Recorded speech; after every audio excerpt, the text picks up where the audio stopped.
আসসালামু আলাইকুম। সবাই কেমন আছেন? আশা করি সবাই ভালো আছেন। হে নবী, আপনার বিবি, কন্যা এবং মুমিন নারীদের বলে দিন তারা যেন তাদের শরীর ও মুখমণ্ডল হিজাব দ্বারা আবৃত রাখে। পর্দা ফরজ হওয়ার প্রমাণ। মহান আল্লাহ তাআলা পবিত্র কোরআনে ঘোষণা করেন, তোমরা গৃহের অভ্যন্তরে অবস্থান করবে, জাহিলি যুগের নারীদের অনুরূপ নিজেদের প্রদর্শন করবে না। সূরা আহজাব ৩৩। হজরত মুহাম্মদ সাল্লাল্লাহু আলাইহি ওয়াসাল্লাম ইরশাদ করেন, সাবধান, কোনো পরপুরুষ যেন কোনো পর নরীর সঙ্গে নির্জনে অবস্থান না করে, কেননা যখনই তারা নির্জনে একত্রিত হয় শয়তান তাদের তৃতীয় জন হয় এবং কুকর্মে লিপ্ত করানোর প্রচেষ্টায় তাদের পিছু লেগে যায়। তিরমিজি শরীফ। অনেক মেয়েদের দেখা যায় বিবাহের আগেও যদিও তারা জামা পায়জামা পরে তাদের শরীর ঢেকে রাখে, পর্দার চেষ্টা করে, কিন্তু বিবাহের পর পূর্বের ন্যায় ততটুকু সতর্ক থাকে না। পরিবারের লোকদের সামনে শরীরের কিছু অংশ প্রদর্শন করে চলাফেরা করে। সন্তান হলে তো কোনো কথাই নেই, পরিবারের অন্য সদস্যদের সামনেই স্তন উন্মুক্ত করে শিশুকে দুগ্ধপান করান, বিশেষত মহিলাদের সামনে। বিবাহের পূর্বে বা পরে উভয় অবস্থায় মেয়েদের পর্দার হুকুম সমান, তাই বিবাহের পূর্বে মাহরাম পুরুষের সামনে যেসব অঙ্গপ্রত্যঙ্গ প্রকাশ করা হারাম, বিবাহের পরও তা প্রকাশ করা হারাম। আল্লাহ পাক ইরশাদ করেন, পর্দার বিধান তোমাদের অন্তঃকরণগুলো পবিত্র থাকার উত্তম উপায়। সূরা আহজাব ৫৩।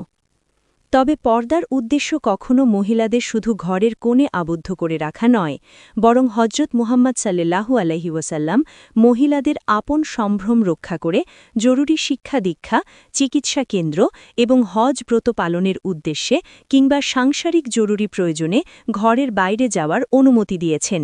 শুধু তারই নয়, প্রয়োজনে পর্দার গণ্ডির ভেতরে চাকরি এবং ব্যবসার অনুমতি রয়েছে।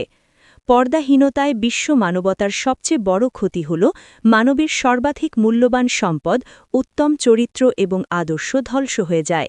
লজ্জাহীন মানুষ পশুর চেয়ে নিকৃষ্ট, তারা যে কোনো অপরাধ করতে দ্বিধাবোধ করে না। রাসূল সাল্লাল্লাহু আলাইহি ওয়াসাল্লাম বলেন, যখন তোমার লজ্জা থাকবে না তখন তুমি যে অন্যায় ইচ্ছা তা করতে পারবে। বুখারী শরীফ। পর্দা আল্লাহ এবং তার রসুল মোহাম্মদ সাল্লাল্লাহু আলাইহি ওয়াসাল্লামের আনুগত্য, কেননা তাদের আনুগত্য প্রতিটি নর নারীর উপর ফরজ করা হয়েছে।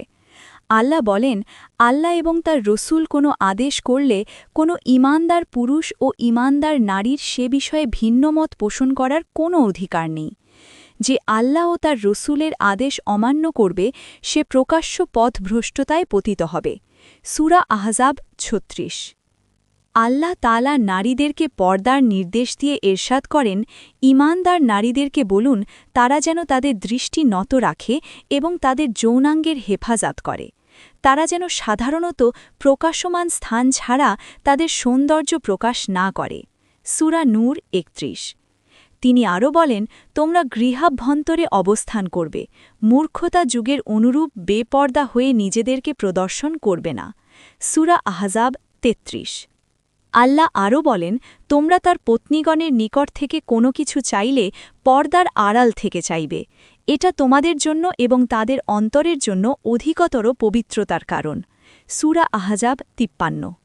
আল্লাহ আরও বলেন, হে নবী, আপনি আপনার পত্নীগণকে ও কন্যাগণকে এবং মুমিনদের স্ত্রীদেরকে বলুন তারা যেন তাদের চাদরের কিয়দংশ নিজেদের উপর টেনে নেয়। সূরা আহজাব ৫৯। রসূলুল্লাহ সাল্লাল্লাহু আলাইহি ওয়াসাল্লাম বলেন, নারী গোপন বস্তু, তিরমিজি, অর্থাৎ তাকে ঢেকে রাখতে হবে। বোন, হে আমার অভিশাপ থেকে বাঁচ। রসূলুল্লাহ সাল্লাল্লাহু আলাইহি ওয়াসাল্লাম বলেন, শেষ যুগে অচিরেই আমার উম্মতের মধ্যে এমন কিছু নারী হবে যারা কাপড় পরেও উলঙ্গ থাকবে, তাদের মাথা হবে উটের চূড়ার ন্যায়। তোমরা তাদেরকে অভিশাপ করো, কেননা তারা অভিশপ্ত। রসূলুল্লাহ সাল্লাল্লাহু আলাইহি ওয়াসাল্লাম বলেন, জাহান্নামবাসী দুটি দল রয়েছে যাদেরকে আমি এখনও দেখিনি। এক দল এমন লোক যাদের হাতে গরুর লেজের মতো লাঠি থাকবে যা দিয়ে তারা লোকদেরকে প্রহার করবে, আর অন্য দল এমন নারী যারা পোশাক পরেও উলঙ্গ থাকে। মুসলিম। হে বোন আমার, বেপর্দা ইবলিসের সুন্নত। আদমের সাথে ইবলিসের ঘটনাই আমাদের সামনে ইবলিসের ষড়যন্ত্র উন্মোচন করে দেয়। সে কিরূপ আগ্রহী ছিল লজ্জা সংস্থান প্রকাশ হওয়া ও পর্দা উন্মোচন করার। বেপর্দা হচ্ছে শয়তানের মূল লক্ষ্য। আল্লাহ বলেন, হে আদম সন্তান, শয়তান যেন তোমাদেরকে বিভ্রান্ত করতে না পারে। যেমন সে তোমাদের পিতা মাতাকে জান্নাত থেকে বের করে দিয়েছে এমতাবস্থায় যে তাদের থেকে তাদের পোশাক খুলিয়ে দিয়েছে, যাতে করে তাদের লজ্জা সংস্থান প্রকাশ হয়ে পড়ে। সূরা আরাফ ২৭। হে বোন আমার, তুমি তো রসুলের সুন্নাত পালন করবে, শয়তানের দিকে কেন যাচ্ছ? হে বোন আমার, বেপর্দা ঘৃণিত জাহিলি রীতি। আল্লাহ বলেন, তোমরা গৃহাভ্যন্তরে অবস্থান করবে, মূর্খতা যুগের অনুরূপ বেপর্দা হয়ে নিজেদেরকে প্রদর্শন করবে না। সূরা আহজাব ৩৩। আর রসুল সা বলেন, মূর্খ যুগের সব বিষয় আমার দু পায়ের নিচে। বুখারী। সাবধান হন, সতর্ক হন, অশ্লীলতা প্রসারঘকে এমন কাজ থেকে বিরত থাকুন। রসুল সা বলেন, আমার পরে আমি পুরুষের জন্য নারীর চেয়ে ক্ষতিকর আর কিছু রেখে যাইনি। বুখারী ৫০৯৬, মুসলিম ৭১২২।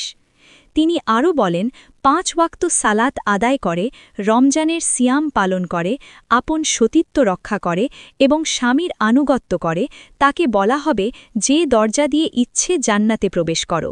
মুসনাদ আহম্মদ ১৬৬১। তাই হে বোন, আসুন, এইসব শরীর দেখিয়ে সুপারস্টার হওয়ার কোনো লাভ নেই ক্ষতি ছাড়া। আসুন আল্লাহর ইবাদত করি, আখেরাতের সুপারস্টার হই। মহান আল্লাহ আমাদের হেফাজত করুন। আমিন। ভিডিওটি ভালো লাগলে লাইক, কমেন্ট ও শেয়ার করতে ভুলবেন না। চ্যানেলটি সাবস্ক্রাইব করে আমাদের সাথেই থাকুন।